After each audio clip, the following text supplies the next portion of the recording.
Hello duelists, it's Tombox here, welcome to MST.TV, and I got a preview deck profile for you guys, and preview as in most of these cards are not out in TCG yet, and these are proxies. These are very nice proxies. I made these myself.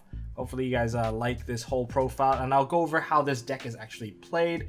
Of course, this is a foundation deck profile, and hopefully this is like a teaching tool to introductory to this deck. I'll even demo a couple of combos, and I'll even talk specifically about the weaknesses. Now over in OCG, how well is this deck doing? Well, it's definitely seeing a lot of tops, and it's played as both an engine and as a pure deck. So this is how good this deck is because of the entire spell engine lineup. It's really given a lot of other decks some flexibility, and it really only sits on one monster. But aside from that, if you guys want to get access to these proxies, you guys can get it in my Discord channel. And huge shout out to Imperium Duelist for my beautiful mat here, because this is one of my own creations, Supreme Edge. Usually you'll see a little Tombox signature on it if it's one of my own creation, or a little MST symbol there. This is something that you guys can get your hands on, super detail oriented, and I really love it. And it's on a very, very nice cloth. It's very smooth, very soft. And you know what, without further ado, I'll go into this deck profile. Remember, I got the combos coming up, some basic hand opening that you should probably be aware of, and I'll cover some of the biggest weaknesses and perhaps some cards that you perhaps should pick up to counter this engine slash deck. So let's get to it. All right, we can even play a quick little game here where you guys can count how many cards in this deck profile are proxies.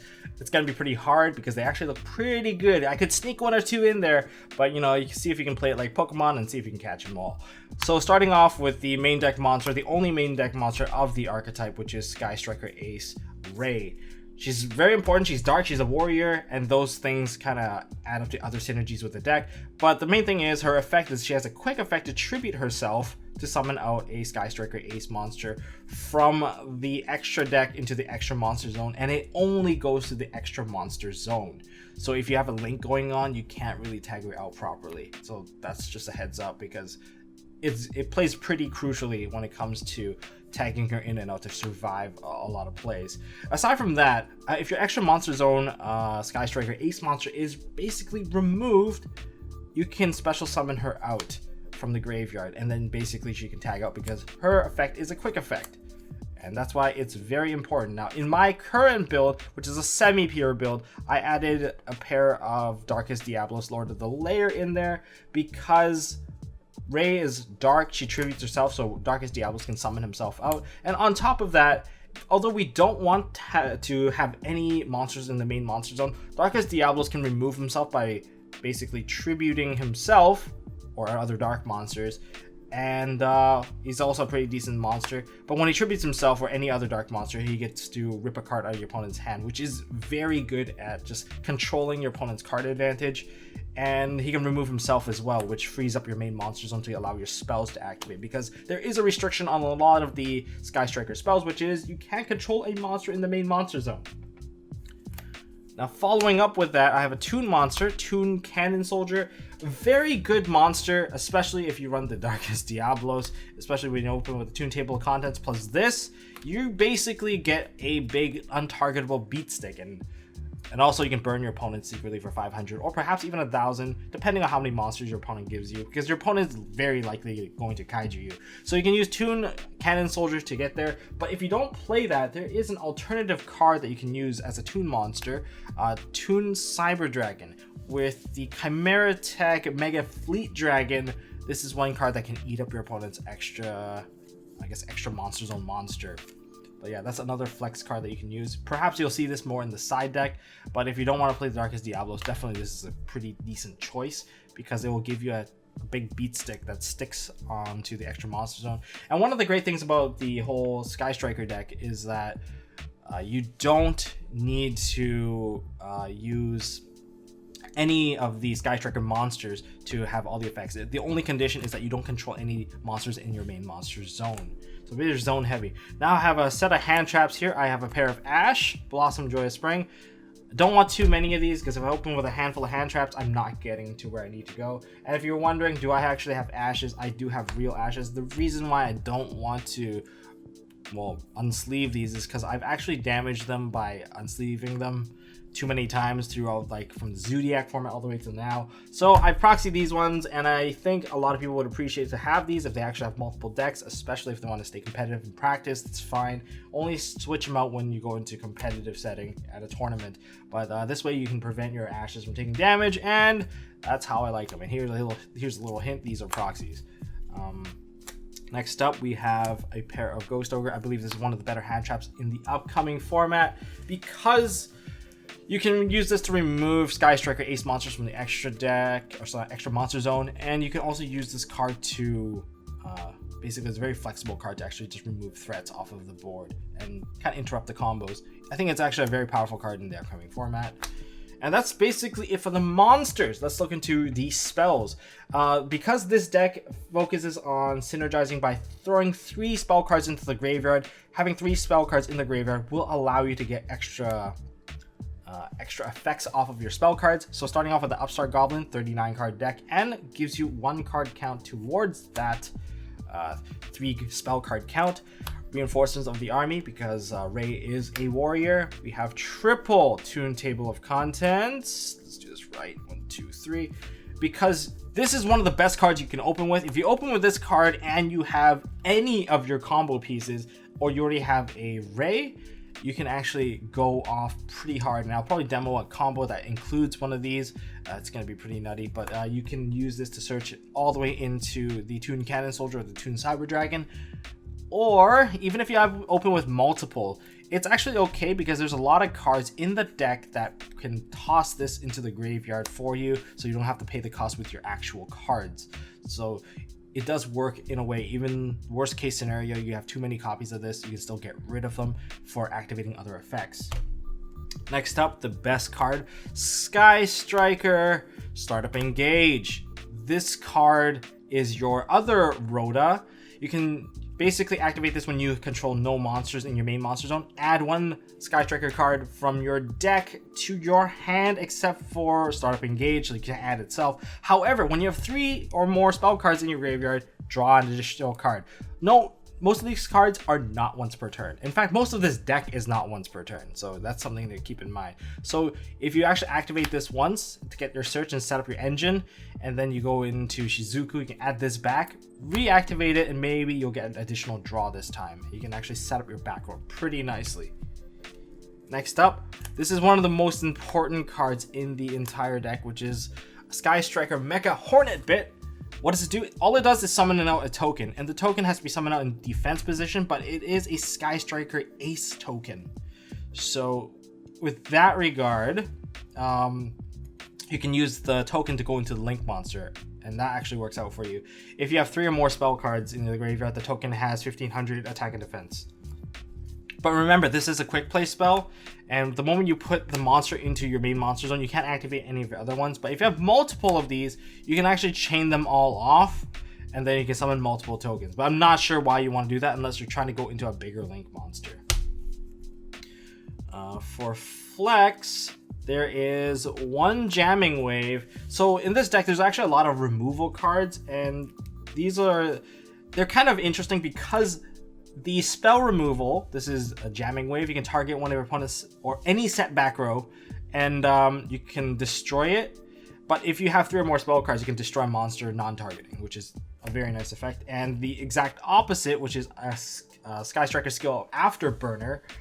Well, this is target a monster, that's I believe face up, and destroy it, and then you can hit a back row, and this is non-targeting back row hitting. So it's very awkward. So you can use these as either or, depending if you actually filled up your graveyard or not. But be careful if you don't have the right target, the initial target to actually pop a card. But that's what some of the flex cards here. And one of the most important flex cards, I would say, in this entire deck is Widow Anchor. This is a quick play spell that acts as an effect veiler, so it negates monster effects, but it has to specifically target effect monsters because it actually has another effect which takes control of your opponent's monster till the end phase. That effect is very deadly because you can use that for extra damage or removing one of the monsters, so you can actually push for damage. Because this deck, as you may already know, it struggles when you actually have monsters in the main monster zone. But of course, you can just take their monster and link it off for a bigger monster, which is also a possibility. Which is why the extra deck, most of the cards there are good standalones. But yes, we have Triple Widow Anchor. Just think of it as stealing monsters and negating monster effects, which is also a quick effect, which is very nice. Also, not once per turn, so that's a nice bonus. The other card that, this is just a fun tech. I actually kind of want to cut this, but if when time comes in the meta when there's going to be a lot of mirror matches, this card is also a monster reborn that steals your opponent's monster, but at worst it's a DD Crow that can banish one of your opponent's monster. So when you don't have 3 monsters in not 3 spells in your graveyard, you can use Mega Shark Cannon or Mecha Shark Cannon to banish one of your opponent's monsters out of the graveyard. However, if you have 3 or more spells, it becomes a monster reborn from their graveyard. However, that monster cannot attack, so you might have to use it for a link. Or if it's a mirror match, you can take one of their Brandish Maidens and just kind of go off. And for additional consistency, I run 1 Terraforming because the field spell also acts as a method to tether out one of your Sky Striker Ace monsters, and that is the Sky Striker Airspace Area 0. These names are all OCG names. They will probably be different in TCG, but what this card does is it gives you an excavation of the top 3 cards and add the Sky Striker card to your hand, which is very nice. However, this card needs to target a card. I believe you also need to target a card you control to excavate, and if you successfully excavate, you have to send that card to the graveyard, which is actually a good thing, because you could be stuck under a kaiju, you have spells that you actually don't need, and you can actually easily retrieve those spell cards back to hand, which is a pretty decent thing. And digging 3 cards in, it's kind of like a pot of duality for you that's basically free. But it has an additional effect. If this card is on the field and is sent to the graveyard by a card effect, you get to special summon a Sky Striker Ace monster from the deck. So you immediately get access to Ray. And there is another card that actually does that sending, and in fact, it's one of the most powerful cards in the entire deck, which is Sky Striker. Oh, sorry, not this one. That's multi-roll. It's multi-roll. Multi-roll is... people compare it to Spellbook of Judgment, and that already sounds pretty broken. But yeah, once per turn, you can target another card you control, send it to the graveyard, and every single spell card you activate, your opponent cannot respond to it, which makes it very fun. Once you actually put your opponent under this card, you just spam all your spells on them, and then they have to eat them all, especially the Afterburner and all those cards. It is very awesome. But the other effect that just when this card's face up on the field, as long as you keep on activating more and more spells, you can actually take them from the graveyard and set them back during the end phase. However, those cards will be banished at the end. You can use this card in combination with Shizuku to actually retrieve a card that you already used, because Shizuku has another effect which I'll explain in a bit. But this card is amazing. If you actually have the field spell plus this card, you're in for a really good time. But make sure you activate this card first, because you're sending this to the grave, which also, when you activate this, it counts as 1. So if you have other spell cards in the grave, you can actually reset them back down, especially your quick play spells, because that rebuilds your entire field. And so yeah, that's 2 of those. And I have a couple of flex cards here. I have 1 Hercules base and 1 Ego Booster. This is just to prevent your monster from being killed by battle or card effect. It can be any monster, just as long as you don't control any cards in your main monster zone. And Hercules base is kind of an interesting one. See, the deck actually spams through most of the extra deck pretty quickly. This card here can help you refresh that, and that's actually one of the main purposes. Aside from the fact that you can make 2 attacks, but you can't attack directly anymore. And when you send this card to the graveyard, it has to be sent from a card effect, which is why this card is very useful. You can just set it, and then you can send this, and you can still retrieve, which is pretty decent. It's just a temporary card that I'm using right now. I think there might be better options, but hopefully you don't have to resort to this, because if you have to resort to this, it means you burn through your cards a bit too quickly. Ego Booster is kind of a last resort. You don't really want to search this out in the beginning. If you have it, you have it. You can just activate it to kind of up the count, and you can just reset it because it's basically free. I think that's it for most of the Sky Striker cards. I have 1 Cosmic Cyclone because Layer of Darkness is going to be a huge problem in the future, and you just want more spell removal. triple Call by the Grave main deck. You're gonna get killed by Drone Lockbird. Let's face it. Half the deck searches. Ash Blossom can hurt you. Everything can hurt you. But Drone Lockbird kills you. So Call by the Grave will actually help you handle that. And great thing, it's also a spell card. So why not? And as for the last card, is this trap card, Infinite Transience. This card I believe is already gonna be out by the time the Sky Striker comes out. So this is just an effect veiler, and you can use it as board stuff. It's gonna be one of the more expensive cards. Trust me, you should pick one up. At the least pick one up, right guys? And that's it for the main deck. I will now show you the extra deck. And shout out to Imperium for the armor sleeve. These are very pretty diamond effect sleeves. Starting off with the extra deck, the main cards here that you have to want are 3 Kagari or Kagati, depending on the pronunciation that you want me to follow. Very important monster. When she's special summoned, you get to add one of your Sky Striker spell cards in the graveyard back to your hand. So it gives you additional activation. And remember, most of your cards are not once per turn, which is the best part. You have to run 3 because you're actually going to be burning through her pretty quickly, as the moment you get into a monster, you're probably going to go into her. If not her, you're going to be going into Sky Striker Ace Shizuku. Now, they actually have pretty interesting effects. This one, you gain 100 attack per spell in your grave. Shizuku, your opponent loses 100 attack and defense per spell card in your grave. That just kind of makes her the wall.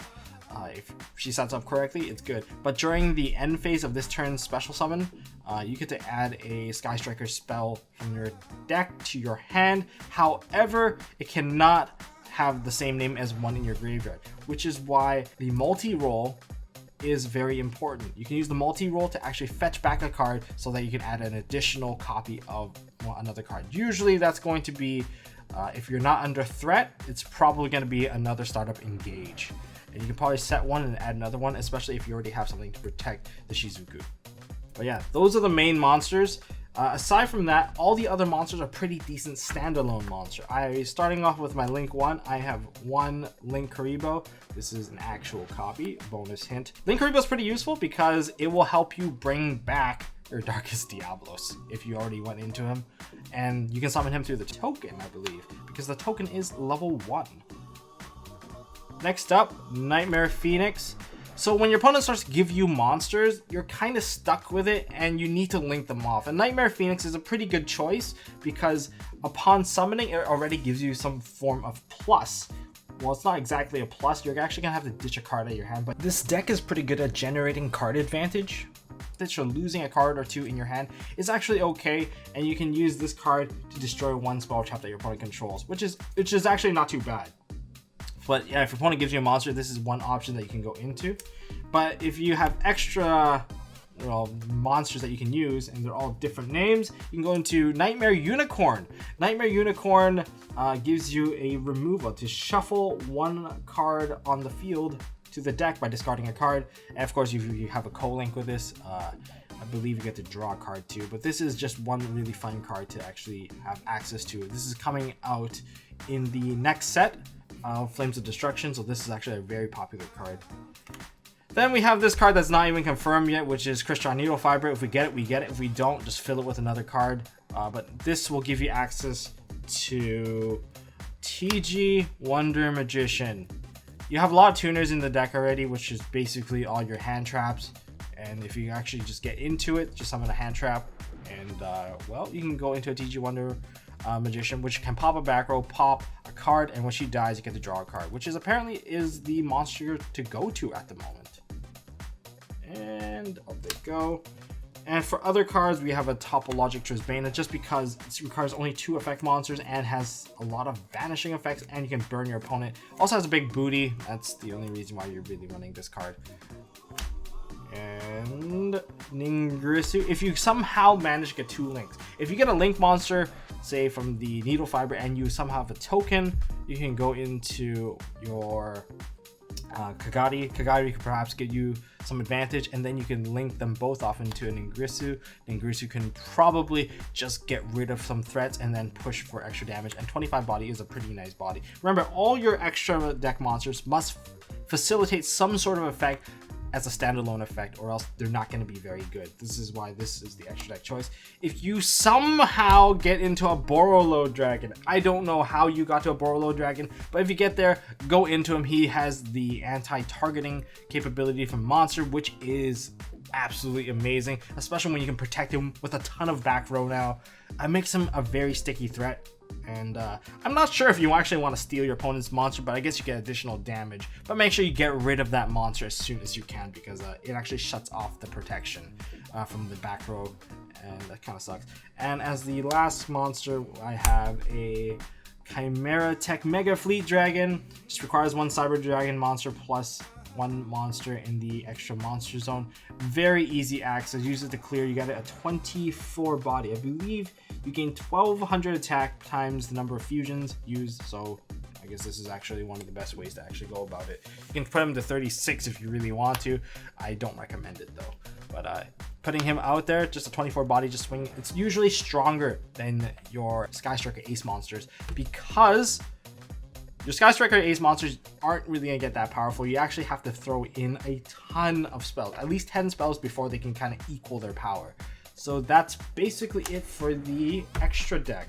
If you guys have any questions, let me know, or if you have the better choices, or if some of these choices don't come out, such as the Crystron Needle Fiber, what are you going to do? You're going to have to switch it out with something else. It's pretty easy, because the only monsters you really care about are these 6 right here.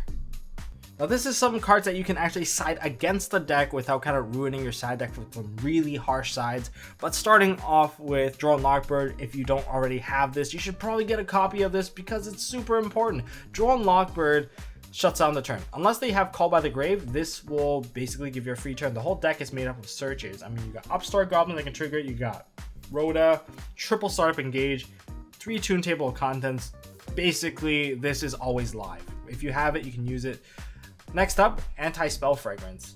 The whole deck is made up of spells. I don't think I need to say anymore. If you have Secret Village with Spellcasters and you're playing Spellcasters, you can play that instead, and they just can't activate anything, because the deck, if you haven't noticed, does not contain any Spellcasters. So in other words, they need the Cosmic Cyclone to chain, or else they're basically stuck. Or they need some ways to clear off your monster so that they can play. But that's a lot of dead draws if that comes to be. But if you consider using Rivalry of Warlords, which is a very popular tech right now, Rivalry, it's not very good, because they can activate Startup Engage, search for Jamming Wave, and pop that. So it's kind of a bit of a minus. And next up, Kaijus are really good, but it's a kind of a give and take relationship. You put a body on their side of the field so that you can actually play. It's kind of like Amato Iwado against them, because the back row is basically completely stunned for the most part, unless of course they still have hand traps, which is why the hand traps are super useful. But once you get through that, once you kill the Kaiju, their back row is live again. So it gets a little bit frustrating. So it's a give and take issue. So next up, we also have Toon Cyber Dragon, or any kind of Cyber Dragon, plus a Chimera Tech Fleet Dragon. Because they're super reliant on that extra Monster Zone monster, you can just summon a Cyber Dragon and use it. And they can't even really Widow Anchor this. If they use Widow Anchor and take your Cyber Dragon, just send them to the graveyard anyway and summon out the Mega Fleet. Because Mega Fleet Dragon doesn't care where the Cyber Dragon exists on the field. As long as it exists in either player's field, you can send it to the graveyard, which is very good, and you'll be at 24 usually. But these are some of the cards that you can side. These are pretty good sides, I would say, without kind of screwing over your own extra deck that badly. And remember, Cyber Dragons are coming out in Cybernetic Horizon, I believe. And I believe that's actually a very strong deck too. So having machines to kind of wreck apart your opponent, perhaps even a Chimera Tech Fortress Dragon, just considering out my options there. And you can even use Fortress Dragon against the deck. Why? Because these monsters are machines. So yeah, there's that to consider. And remember, if you actually send them to the graveyard via that effect, or not effect, by summoning condition, it's not technically an effect. So it got removed by a summoning condition, therefore the Ray will not summon out from the graveyard. So you got that going for you.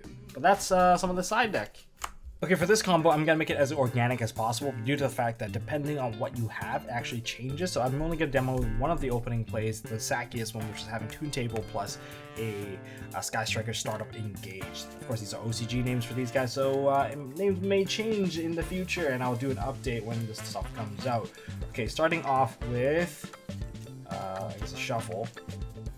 All right, let's see what I get. That's good. That's busted. That's okay. You know what? This is actually a pretty good hand, not gonna lie. So if my opponent goes into any sort of hand trap, I get to go off. So I'm gonna assume they have like a draw, and this is gonna get tossed into the grave. So I'm gonna minimize my hand a little bit and see how many pluses that I'm gonna end up with and how many interactions I have with my opponent. So activating Toon Table, if they go draw, that's pretty brutal at that point because you can't activate anything. Toon Table to Toon Table, and if they do draw, this gets tossed in there too.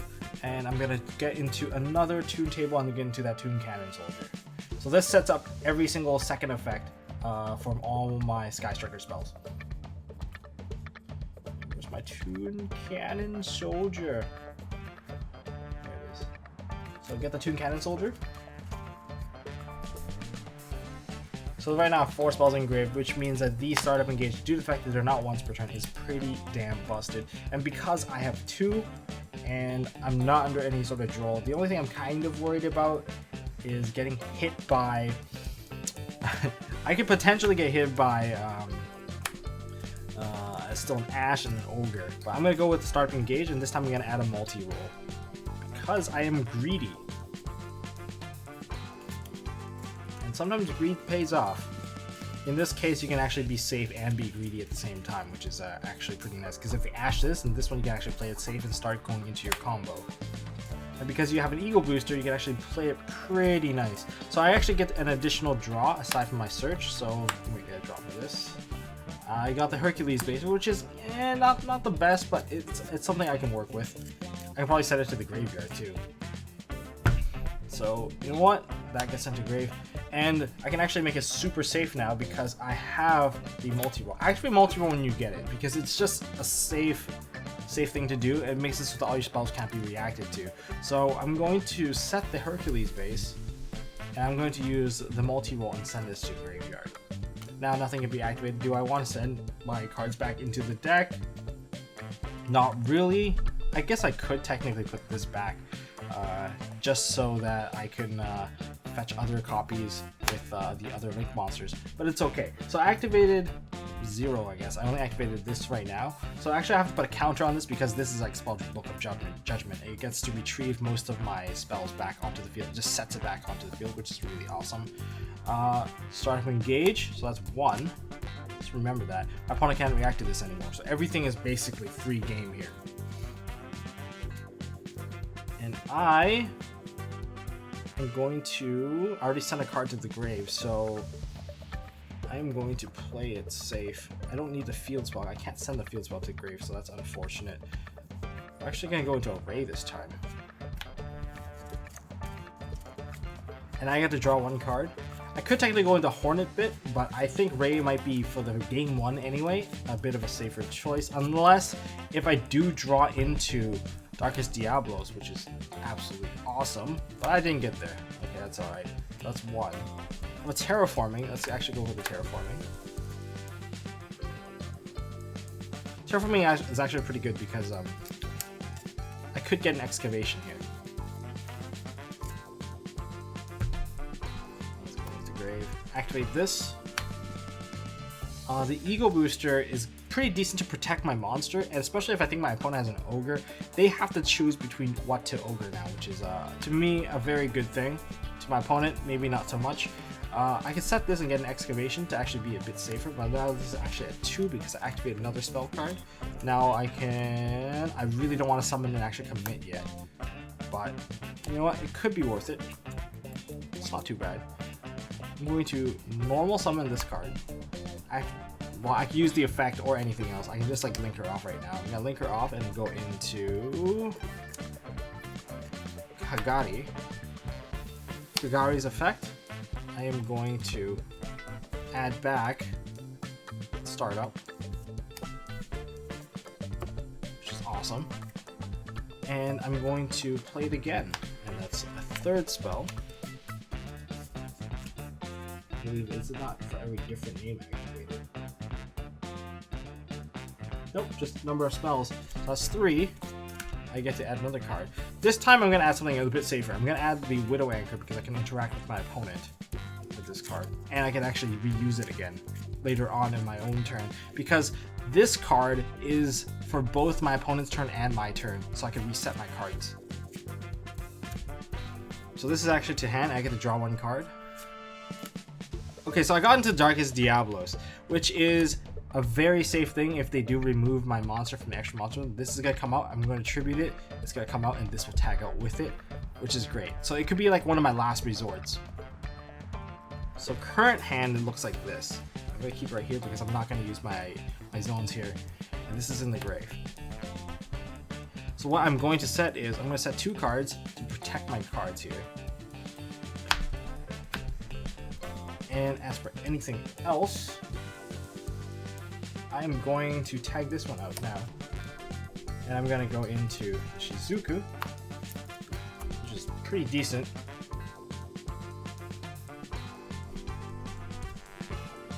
And during the end phase, I'm going to multi-roll. I'm going to get back a Startup Engage so that Shizuku can search 1 copy. And I'm also going to get back the other card I can only get back, which is the Hercules base. Why not? This could just be fodder for me to actually send with Area 0 anyway. So this is my hand now, and I can't really feel the rest of it. Now that's not it, Shizuku's effect, because I don't really have any Sky Striker cards. I can't use another Engage because I actually have 2 in there. What I can do is get a card that can break the board, like an Afterburner. So right now for my opponent, they have to deal with a decent defense coming from the Ray, and even if Ray doesn't come back, I do have a Toon Cannon Soldiers to actually get the Darkest Diablos. This thing is definitely not going to die, and my opponent needs 1, 2, 3, 4, 5, 6. A 2100 monster actually beat this thing down, which is okay. Actually 2200, 2300, depending on what I activate. This is not activatable, and if they don't clear everything, I have my my setup for the next turn already available. So this is a decent opening, not the most ideal. If I open with these 2 in the beginning, then this would have been very crazy. But the best thing is, during my opponent's turn, if I do answer with all my stuff and they don't clear this, all my cards are coming back and they're going to come back set. So that is the best part about this deck. Everything just basically recurs over and over. You're activating cards 2 times, and you use that to actually build up your advantage over your opponent. So that's a basic opening play. Let's go over the Darkest Diablos opening. Okay, for the Diablos opening, you kind of require 3 cards. You need this there, and you need some cards to play with. This is not like a Toon Table of Contents opening where everything is kind of maxed out. I'm just going to get 2 more random cards right now and see what happens. Give me... Okay, this is actually really good. Oh my god, these are getting damaged. Okay, this is definitely playable, but I'm probably not going to use this because if I use this, I'm not going to get to do my summoning. But let's start off with clearing out the Ray. So this is actually, it looks kind of bricky. Let's see how far I can actually take it. But I need to max out right now on the spells in the grave so that I can actually get additional bonuses for the Startup Engage, at least as much as I can. Okay. Let's see how far I can take this. I don't think I can go very far at this very moment. I'm going to play this Engage right now. And what I'm going to do is I'm going to add one of the most powerful cards, I guess. The multi-roll. It's going to send a card to the graveyard, which could work out in my favor. So I don't get the extra draw right now because I'm still at 2 right now. I'm going to activate the multi-roll. I'm going to set this. And I'm going to activate multi-roll to send this to graveyard. So now I have 3. So remember to use this effect. Now all my spell cards can't be chained to. So that's actually one of the best things available, but that's actually not good enough because I actually still don't have all the things I actually need. So I'm going to normal summon this card. Rather than link summon with this, I'm actually going to tribute this to summon out Kagati. Kagari's effect, I'm going to add back Startup Engage, which is actually okay. It's not too bad. And because I tributed as well, I can also get the Darkest Diablos. That's all right. I can't activate the Startup Engage though because I have a monster. So I use Darkest Diablos, tribute off himself, to give my opponent a -1. So there are 4 cards now. I'll play this again, and this time I get a card count. And I'm gonna search for another card. I'm hoping this actually works out in my favor in the end, but perhaps not. It doesn't look too bright at the moment. I could activate a Widow Anchor to get a double retrieve, but it's actually not worth it. So instead, what's gonna happen? I'm just gonna get myself a Widow Anchor, and that's actually as far as I can go.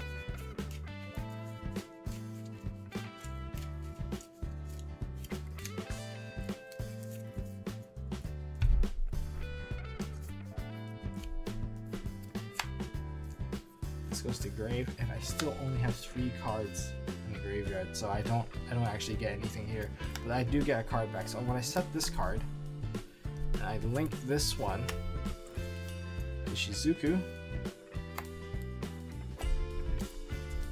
in phase, I'm going to use the multi-roll first to get the engage and set it. And if I'm feeling really gutsy and I feel like this is actually enough to survive with just 1 Widow Anchor, I could just go into a second copy of Startup Engage in my hand.